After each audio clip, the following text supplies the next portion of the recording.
Prime Minister Narendra Modi is also betting big on this reform as to what it could really lead to as a boost to the overall demand as well as the economy at large as well. We have already seen in the last 1 month 10% to a 30% stock prices increase across the board in sectors like autos, in cement, in FMCG, consumer durables, maybe even retail footwear at large as well. If I have to ask you to pull out any two top beneficiaries of the GST cuts as far as the sectors are concerned, and 5 stocks that you can mark out for, which you will be advising your clients as well as our viewers to really look at accumulating over the next 1 to 2 months when the entire festive season pans out. Yeah, certainly. First on this GST, I completely agree with the finance minister when she has mentioned about the impact in terms of 2 lakh crore. As a student of economics, I can clarify that, it is indirectly, it is possible, this kind of benefit, because roughly 94,000 crore of gross GST cut.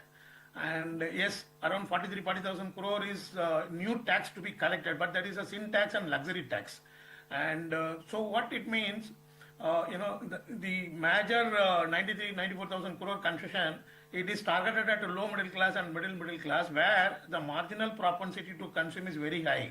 That is, they largely spend whatever the income they get, low income people or even middle class people, a large portion of that income they spend. So therefore, the multiplier effect of that gross 93,000 crore will be much bigger than the negative impact of the sin tax or luxury goods tax, because for rich people the marginal propensity to consume is very low.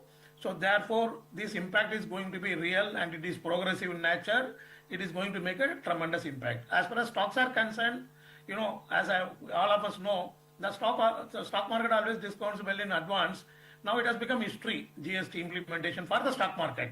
So largely it has been played out. So one has to wait and see, the full month October sales, whether that is far better than the last year festival month October sales. So that would be the right approach to see whether the companies are really, able to go beyond the GST benefit in improving the growth. However, as far as stocks are concerned, I still believe Bajaj Auto is one stock which can be a major beneficiary of this GST reform. And second, MRF tyre, because there has been a rate cut on tyre also. The tyre industry is positioned to benefit in 3 ways. One, the spurt in the OEM sales of automobiles, and second, oil price is down 19%, natural rubber price also down 19%, and the last 10 years, the input price fall only made a tremendous impact on the tyre companies' margins. And third, the tyre GST rate itself is cut down. So therefore, tyre sector is, in a better position to get a benefit at this point in time, and I would go with the leader. So as far as, for festival season, what we have been recommending, I would reiterate, one is FDC Limited, and second, Coal India. FDC Limited, 91% is the domestic sales. Coal India, the dividend yield is very high. A lot of thermal power projects are announced by industrial houses like Adani, Jindal. All these would be favorable. L&T, there is no depth of new orders pouring in. And then CDSL, it's a duopoly market.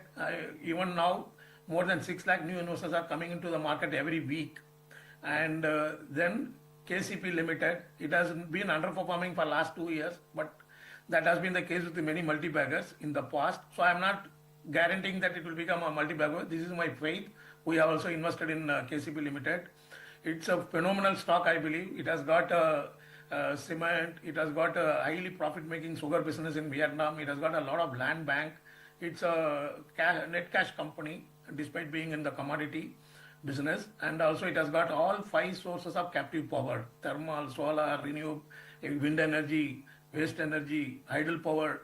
So very rare in the mini or mid-sized cement companies to see this kind of coverage of captive power sources.